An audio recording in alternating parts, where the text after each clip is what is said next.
I'm about to share the live link with you. Cool.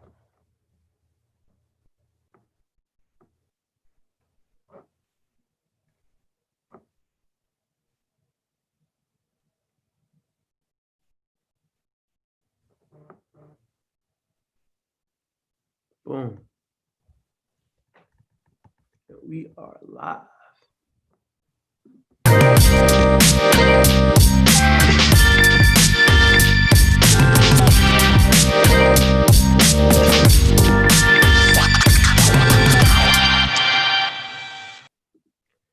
What's up? What's up, everybody? You know what time it is. It is Friday at 2 o'clock. So it's time for another edition of Conversations with Rashon. Thank you so much for watching. Listen, if you haven't subscribed yet, hit that subscribe button and then click on that notification so that way you can be notified by email or on your iPhone, Android, whatever you have, whenever we go live or we post some new content. But listen, today we are breaking down a day in the life of being a college student. We have a plethora of topics to talk about, including the election, FOREX, financial stability. We're going to jump into it. I am super, super excited. I have my frat brother, my little bro, my mentee, Blaine Lewis-Thompson on. Hey, man, tell everybody who you are, where you from, what school you go to, and what you all about, bro.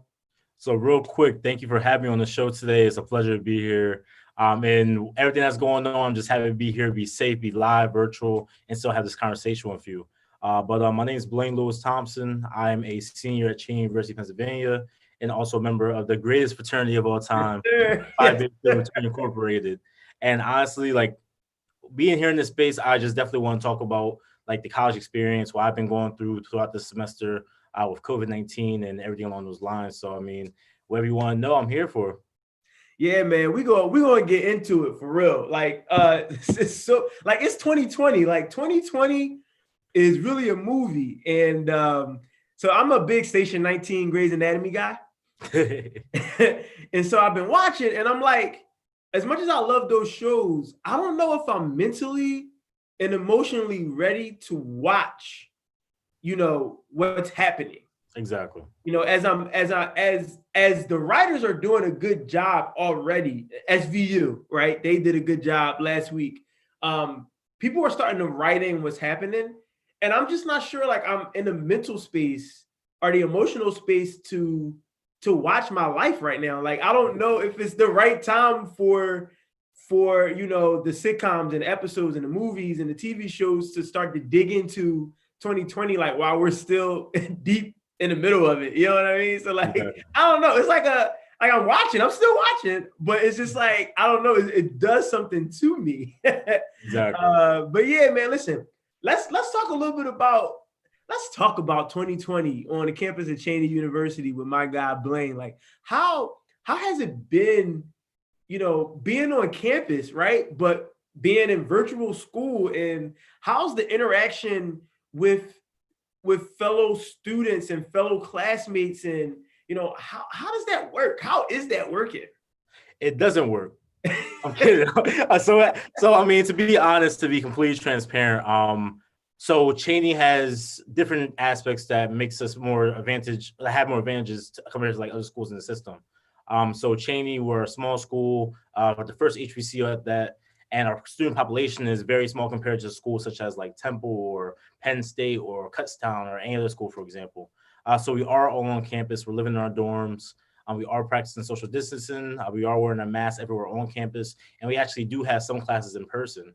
And I think the one thing that the school has made sure that they pay attention to is just making sure that if there was a case, then it'll be kept track of, and that student or faculty is quarantining, and make sure that they contact all the other people that they're in contact with. But I'll definitely say throughout this semester, from having a daily reminder every day that we are in a pandemic, so I can't just go out and say, hey, yo, let's throw an event. I can't go out and just be like, yo, like, let's go eat up, let's go out to eat or something like that. So I think it's definitely just dining halls. Like, are you guys able to eat in dining halls, or no? So it's actually grab and go. So when we're going to the cafe, we're just walking each station. We got a foam container, put our food in, and then we go then dip out and eat in our rooms.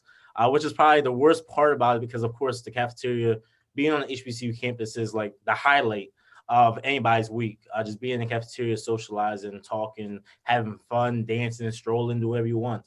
But I would definitely say we made it. I mean, semester just ended. We made it. Luckily. That is the great feat. And honestly, I'm excited to see how things go for next semester.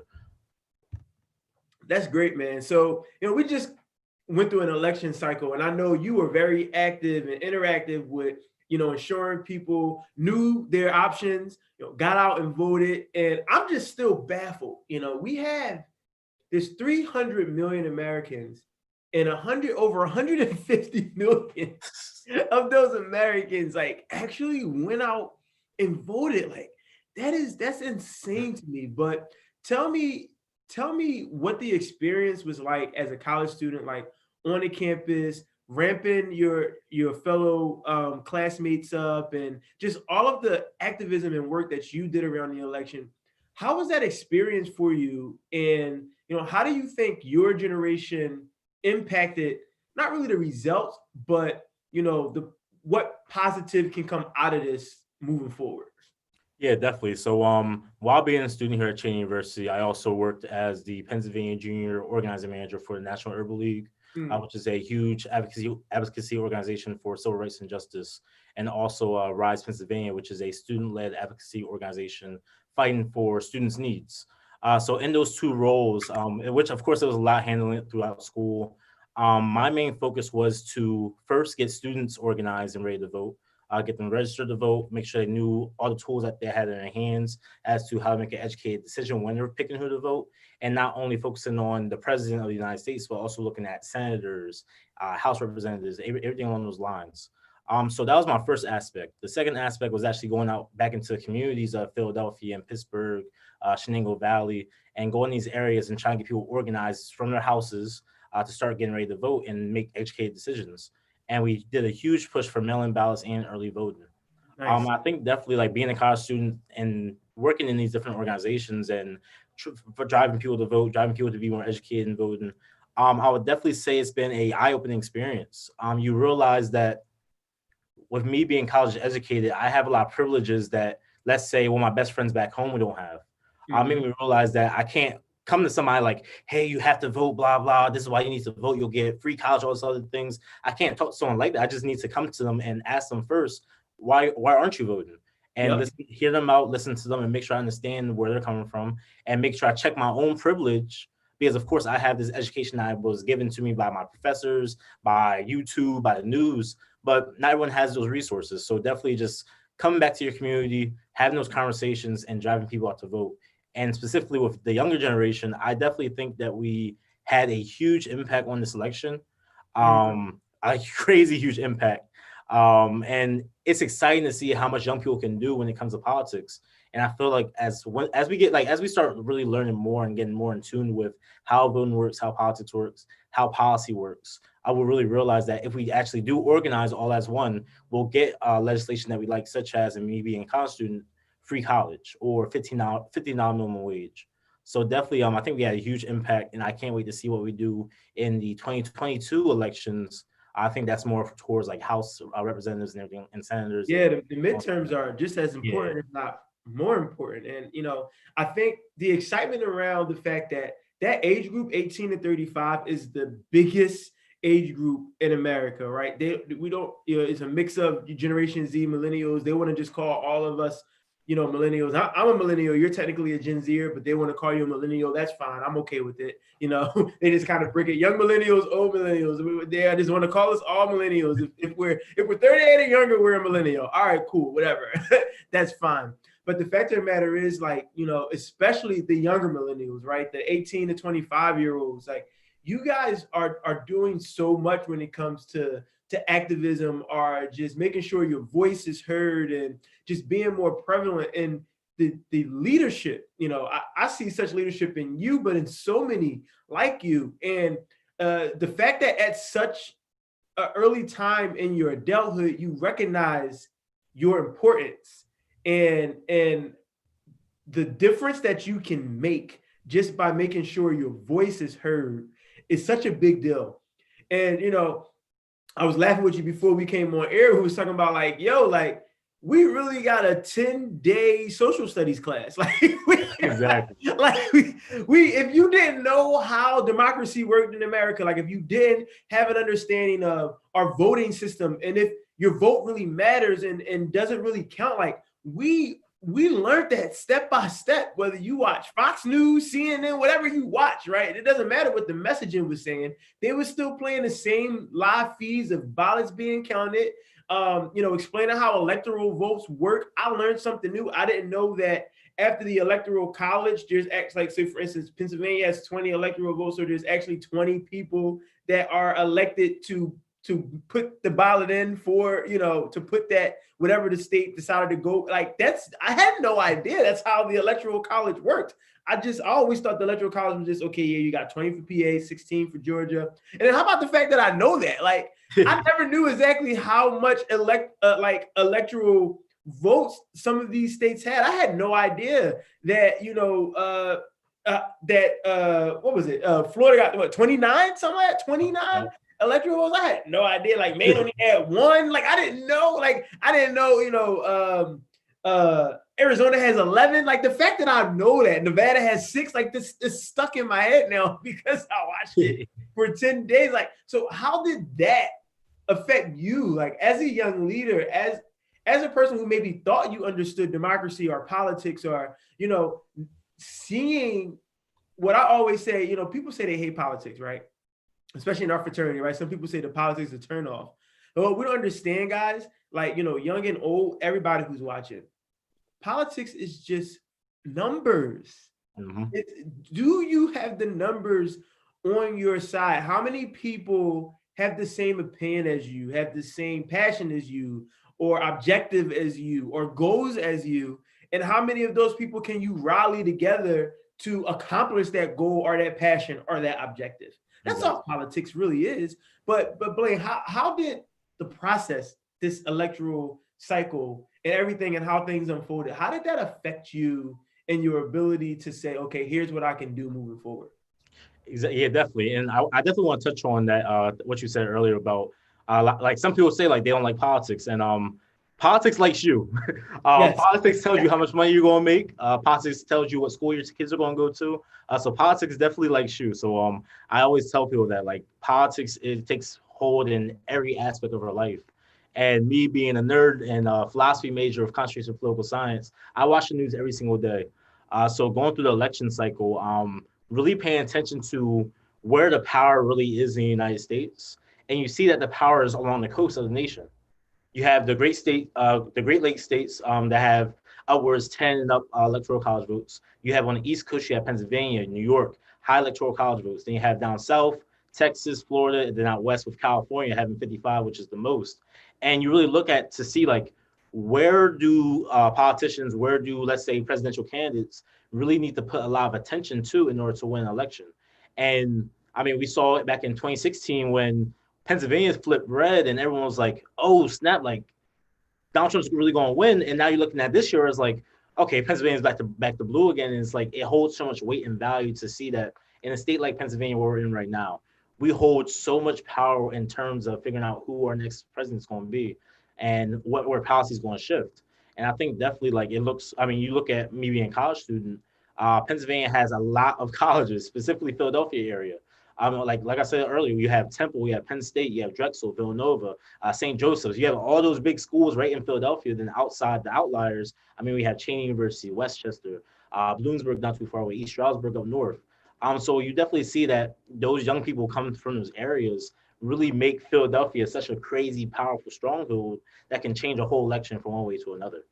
So I think definitely, like, for anyone that has been paying attention to the maps and red and blue, and when states change, you really see, like, depending on where you live, like, you have that power right in that area that you live currently. That's deep, man. That's deep. Let's get into it a little bit, right? Like, let's talk about you know, economic policy. How important for you as a college student is economic policy for you? And do you think that your education economically, financially, has failed you? Yes or no, and why? Um, Policy when it comes to education, and when it comes to the money to it, I would definitely say my education has failed me and benefited me in different aspects. But I do want to take that even further back towards like pre-K through 12 education. Yeah.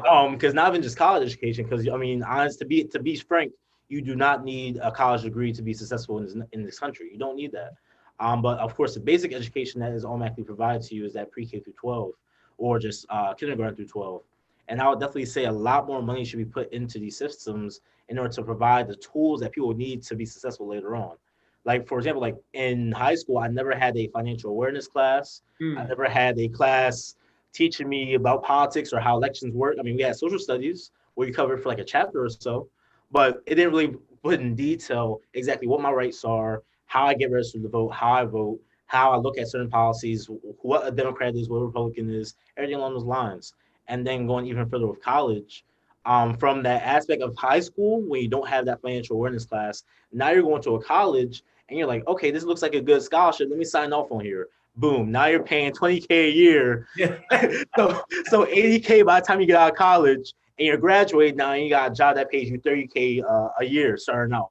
And now you look like, okay, $30K a year. I'll do that in about like 5 years, pay off my college degree, and then realize, hold on, interest on your loans. So it's a never-ending cycle, and I definitely think that a lot more focus should be put into education, specifically like more money put into education for these different programs for us to have, so we have the tools to be successful. We don't have people telling us like, oh, why you guys trying to get free college?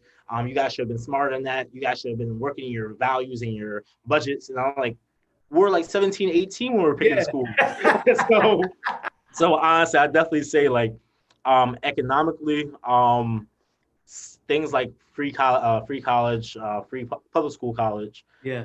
Things like $15 minimum wage. Like those are two aspects that if you really want to see a college student come out and be successful, or a high school student come out and be successful, you gotta pay them more and make sure that they're not killing themselves to just get an education.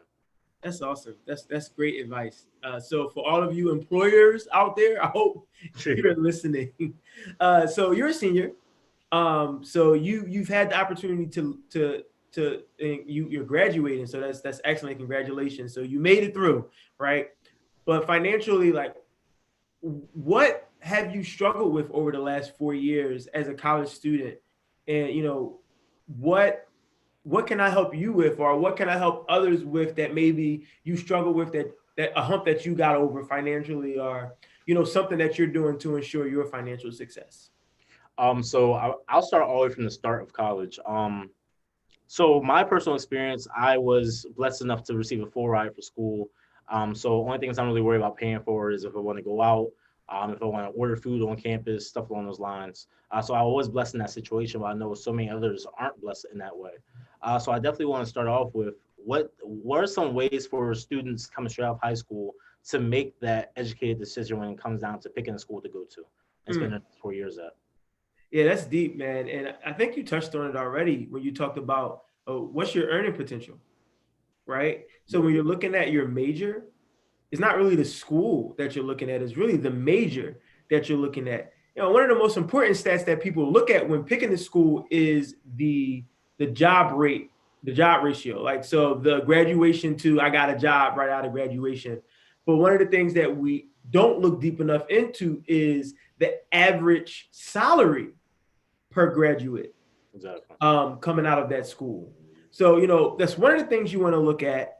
But secondly, you can control that really based off of your major. You can be a communication major, but let's be honest. Communication is not going to get you that job that you need right out of school. There's some work you got to put in.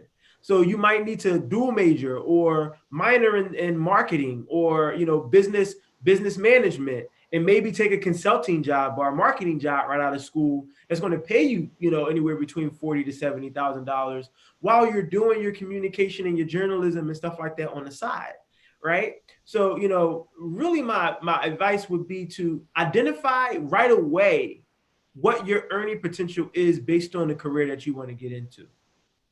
Because if you don't do that, like you try to do it in your head, that was perfect, Blaine, when you were like, yeah, I make $30K, I pay $80K back, but I got interest. Exactly. So it's really understanding like how much money do I really need to make? Like I borrowed this money over 4 years. So it's probably going to take me 8 years to pay it back. But what do I need to make in order to pay it back in 8 years? Exactly. And I know that's not something that we really comprehend or think about at 17, 18, or 19. But if you're lucky enough to hear this advice and you're 17, 18, or 19, get with someone like myself, get with a senior in college like a Blaine, and let them help you understand that. So that way you're able to be successful coming out of school. Exactly, definitely. And I think another part too, from my experience again, one thing that helped me a lot is like for like my major is philosophy. I don't really know what jobs are paying 100K a year for a philosophy major. So I made a huge deal for myself to like take on internships, take on fellowships throughout my college experience. Luckily, they're all paid, so I was making money at the same time. But it's really just getting that experience in because I mean, sometimes, of course, the degree is a major aspect, but a lot of employers are going to look at that degree and be like, okay, you got a business degree. Okay, cool, cool. What else? What else did you do? Oh, you just went to class and that's it. And see, that's a turnoff right there. And a lot of times, like people want to see your experience. Want to see what you did during your 4 years other than just be in business, whether you're in a club organization, whether you're an SGA, whether you volunteered, or if you had an internship. And I think definitely that's another aspect that has increased my earning potential. Hopefully, we'll see in these next couple of months. Yeah, and definitely go from there. Yes, yes. So let's shift gears a little bit. You are a unique college student. We follow each other on Instagram, obviously, and we have conversations. And I recognize that you are maximizing the opportunity of passive income and different revenue streams. So, go a little bit into like what are you doing? Like you're a college student. Like what the heck are you doing? And how are you able to do it? Like what's going on, man? So a little background story. So around this time last year, I was broke as dirt. I was a junior in college. I couldn't pay for anything. I couldn't wait to get a small $20 bill in my hand so I could buy some food real quick. I was going through it. And going into the last spring semester, we got thrown into the COVID-19 situation. Mm-hmm. So at that point, I'm looking at my finances. I'm looking at what bills I have to pay. I got a phone bill I got to pay. I'm going back home. So like, if I want to go hang out with my friends, I got to make some more money. And my mom told me one thing like years ago. She was like, you should start investing. So I'm like, know what? It's COVID-19. Let me just actually get started investing in everything. So I invest through Robinhood. I do stock investing. And it all started with me just having a check from the school because I was on SGA and they paid us for SGA. And I put that check right into Robinhood and started investing from there. Awesome. And I started with buying stocks of companies that I know and trust, like Apple. I bought some stocks in like Netflix and a whole bunch of other things that I just know that is going to be here for a long time because I was scared at first. Right. I was like, what's a ACD? I don't know what this means, but I'm just going to find over here and find something that I know that will work and will make me money. So I started off with investing back in March. I started with a pretty small portfolio. I started with like $500, and I grew it from there. And I lost money. I made money. And then I had to keep on watching YouTube videos on how to continue to make money. Yes. From learn how to options trade and everything along those lines. And now, as of today, and I'll pull up the number, my portfolio is at $11,576. Yo, your Robinhood portfolio is bigger than mine. Mine only have 5,200. Yeah, and I got it there. It's November now, so I got it there in about 8 months. That's awesome. So I would definitely say like, and it was from continuing to add, right? Plus making great decisions and studying and learning, on your own, right? You self-taught, right? You use YouTube and, just self-experiences, reading articles, blogs, things of that nature, and just continuing to believe in yourself and invest in the extra money that you had. Yeah, definitely. Like, and this was a situation where I was like every week or every 2 weeks, because then I started getting more internships and they're paying me. So I just put more money into the stock market. But I think the huge aspect for it is just realizing that the stock market is a huge money platform that big names and Wall Street throws all their money into and bets. Like it's literally a betting system to put it in front. Like if you're going to be out here betting on sports games, bet on the stock market. The stock market has been here for years. It's going to be here for more years to come. And I mean, you see situations where you have stocks like Apple that are blowing up. You see stocks like Tesla, which just went up $100 in the last week. So it's been a great opportunity to just invest, have that passive income coming in. And honestly, my goal for 10 years from now is to have my portfolio so large that I'm just getting paid off of dividends. And I'm able to live off of that. So my language. You speak my language. I'm gonna plug real quick. There is a video conversation with Rashon a little bit farther down from this on dividends. So if you want to learn what Blaine is talking about and how you can maximize on that, just go ahead and check out that video after you're done watching this one. But man, that's awesome. So, one of the things that I'm noticing, and I need to let you guys out there, the viewers know, Blaine already knows, I'm a licensed professional, a financial planner by trade, by living. It's what I do. It's my 9 to 5. And so I have to answer to the government. I have to answer to the SEC. I have to answer to FINRA regulation. I have to answer to the Trade Commission. So, whatever I get into, one, it has to get recorded and all my clients have to know about it. But also, it has to have some type of fiduciary responsibility to us. What does that mean? That, always in the best interest of the client, not in the best interest of myself. So I say all that to say, I've been watching. The streets been talking, and the streets is hot on this thing called FOREX. And what I can say is, as a licensed professional, I am not able to dabble in the FOREX trading market, and I have my own opinion on it. But I would love to get your opinion, Blaine, as a college senior. I know it's very, very hot and popular in the college ranks right now. You talked about passive revenue, but tell me your opinion on it, and then tell me, your experience in reference to, comparing it to a Robinhood and kind of what you've been able to maximize over the last 8 months. Oh yeah, definitely. So so I do want to differentiate the foreign exchange market and the forex trading that everybody knows about and everything that's in pop culture and everything. So looking at the foreign exchange market, to my understanding, it's trillions of dollar market, and that's where you're trading different currencies from different countries, such as the US dollar to the Japanese yen, and etc. It's just a huge market where you just trade your money. It's similar to stocks, however, it's just different because it's currency. In terms of the Forex business platform, I like to call it, in my opinion, I have a lot of friends that trade Forex. I have a lot of friends that do it. A lot of friends that hit me up over and over again, like, yo, hop on, join on. And my response every time was, yeah, I don't know if I have the time. But my honest opinion towards it, if anyone is interested in getting into the Forex business platform, I'm just going to differentiate it for right now. I would definitely just say, just do your research. To my understanding, my friends have told me that it's worked for them, but I like to say that there's two different types of traders when you get into that. Yep. There's the trader that actually wants to trade in the foreign exchange market and trade against currencies and actually wants to make money that way. Then there's the people that just join just for the passive income of recruiting people to join onto their team, which is a pyramid.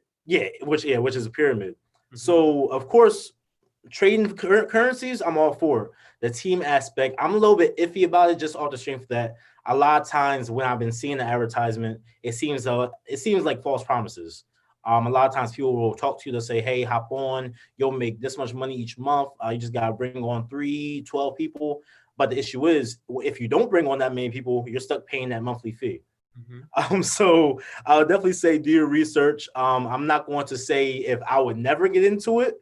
Like maybe I might get interested one day or something along those lines, but I definitely say do your research and understand that the forex exchange market is separate from the Forex business platform. But if the business platform is something that interests you, definitely do your research, talk to people, make sure that it's not a scam that you get into. And if you do get into it, make sure that you have a network of people that you know that will hop on with you, because of course that's the main aspect of that business platform. That's great. That's great advice. I'm gonna stay away from it, like I said, because I am a licensed professional. So I'm just going to stay away from it. But what I will say is, I would ditto everything that Blaine said, and just also say not everything is glitter and gold that it looks like, right? And so I know when we're struggling college students, we're aspiring millionaires, we want to retire our family, retire our moms, and pay for that Mercedes with regular cash, go grab that Lambo, whatever it is. I'm on Facebook watching these gold digger videos where, the dude, and it's crazy because these dudes are upstanding looking dudes, like that can probably get, get somebody, regularly.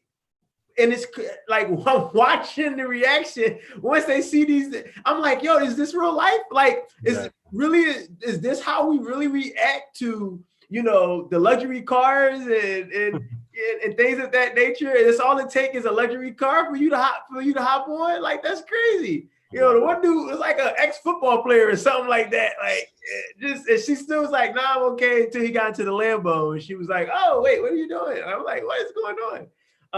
But not to get too far off. The point is, listen, definitely do your research, because everything takes time. Like, even with Blaine, he had to continue to invest and put in and be successful with Robinhood. Like, right, Blaine? Like, it wasn't like you put $500 in and you look back at it 8 months later and it's 11 grand. Like, that's not what happened. Actually, can I add something else there real quick too? Yeah. So in comparing, like, doing stock investing and comparing Forex investing, me personally, I chose a stock platform, of course, because I trust Robinhood. I pay $5 a month for Robinhood for the top account, so I can trade options and all that. So it's only $5 a month to trade options, and then each month I'm making anywhere from $600 to $800 just by trading options whenever I feel like it. This week I made $230 off an options trade, and then I lost it because I messed up. So I will be honest, I lost it because I got too greedy, and Tesla started doing way better than I thought it was going to do. But I mean, like, that's the thing. Like, it's definitely a risk. However, I do definitely support Robinhood just because, like, it's companies that Apple, like, everyone uses Apple. I got my iPhone right here. I got my iPad. Everyone uses Apple. So honestly, it's just situations that and you're not dealing with any third party, or you're not dealing with, like, just people that are just hitting your DMs or anything like that. Like, it's all professional. It is regulated. So I definitely prefer stock trading over anything else. Yeah. And if you want to do, other type of trading, that's okay. Guys, let's just stop being lazy, right? Like, let's do the research. Let's do the research, because, again, Blaine didn't learn how to do stock options overnight. Like, he taught himself that, and now he can probably teach a class or two on it, right? So the thing is, I first of all, I'm thankful, Blaine, for you to come on to this platform. I know we're running down on time, and we touched on so much, right? We touched on the election and the impact of the election on college students. We touched on, financial success for college students, being able to get passive income, the FOREX platform. We hit a lot, and we could talk forever about all of these platforms. But in closing, like, what advice, Blaine, other than what you've already done, which is great, like, being consistent, being steadfast, maximizing what you have, right? You talked about that, and doing your research. What other advice would you have for a college student in a position where they're looking to increase their financial success or be in a better financial place where they currently stand? So I definitely, and this is something that isn't really talked about a lot, but making sure that you're in a good space mentally, like, always focus on your mental health first. Because part of the reason why I was so broken down bad last year was because my mental health was all over the place. That I started seeing a therapist and I started getting back on track. So I definitely say, like, I don't really think there's any way for you to really be in a good financial standpoint and financially stable and happy if you're stressing over it throughout your whole life and everything along those lines. So definitely mental health first. And then after that, really just take the time to yourself and set goals. Set SMART goals at that. And honestly, I'm sorry, I forgot the acronyms for SMART, but I'm gonna just use that because it makes me sound smart. That's all right. Specific, measurable, attainable, relevant, and timely. Thank you so much. Thank you so much. But yeah, definitely, like, just setting your goals and make sure that you have a time frame. So for me personally, where it comes to schoolwork, I try to get schoolwork done in a timely manner, even though I have 2 papers due tonight, we'll talk about that another time. But if you're looking at getting into investing, if you're looking at working a job, if you're looking at saving money, making sure that you look at it and say, okay, how much time do I have that I want to be at a certain amount? So if you're doing investing, how much time until do I want my portfolio to be at $10,000 or $1,000 or $500 or any number? Just setting a goal for yourself and trying to get there. And whenever you do get money, if you get paid, if you find money somewhere or anything along those lines, save a percentage of it. For me, I try to save at least 30% of whatever I make. It's sometimes it's not a lot, but it's at least something. Yep. And I can put it towards it and hopefully try to flip it. So those are a couple of major things I'll definitely say focus on. And then I think definitely the last part is to have fun. Make sure whatever you're doing, you're having fun with it. I couldn't imagine being in a career and hating having to wake up at 9 a.m. For me right now, I wake up at 9 o'clock, pre-market starts, or I have to get ready to go to a class, and I'm ready for the day to either make money or gain more education or just have fun with friends. So I definitely say mental health, setting time frames for yourself and setting goals, and then just make sure that you're having fun and enjoying what you're doing. That is excellent advice. I think we're going to leave that there. Hey, listen, guys, there's a lot happening right now. And Blaine, you hit it right on the nose. Make sure that you are checking your mental health, that you are checking yourself and reflecting on what's happening inside of you. Set those goals, those SMART goals, and have fun, guys. Live in the moment. Live through the journey. That's the best that we can do. The best that we can do is the best that we can do, right? So in the meantime, keep your head up, believe in yourself, and remember, you, yes, you too, Blaine, are only one opportunity away from achieving your wildest dreams.